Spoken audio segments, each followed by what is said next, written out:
Guys, check this video. Which country, how many babies birth every day? So check your country if your country is belong to her, and check the number, which number your country. So let's start, guys.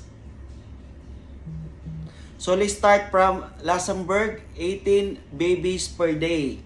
Bhutan, it's 26. Estonia, 35. Qatar, 65 baby per day. Jamaica, 88. Singapore, 116. And Finland, 129. We have Norway also 149. New Zealand, 175. Mongolia, 184. Portugal, 217. Switzerland, 235. Palestine, 401. Laos, 439. Ukraine, 505. 788 for South Korea. Australia also 826. Cambodia, 857. And 927 for South Korea. Spain, Canada, 1,040. Italy, 1,112. Venezuela, Malaysia. Guys, Saudi Arabia also we have 1,662. France, 1,839. UK. So we have also Germany here. We have Japan. Wow, in Japan a lot, guys. South Africa, 3,125. Wow, we have also Iran.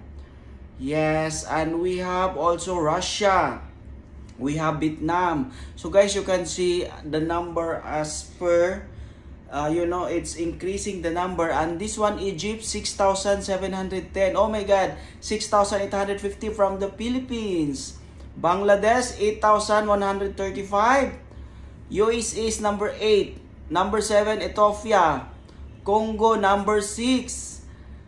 Indonesia, number 5. And number 4 is Pakistan, 7,738. Wow, it's a huge of number. 22,216 for Nigeria. That's number 3. And number 2 is China, 29,205. And guys, finally, our number 1 population birth every day, which is India, 63,169. OMG, guys. A lot of babies birth every day. So guys, if you like this video, please don't forget to follow, like, and share. Thank you so much and have a nice day.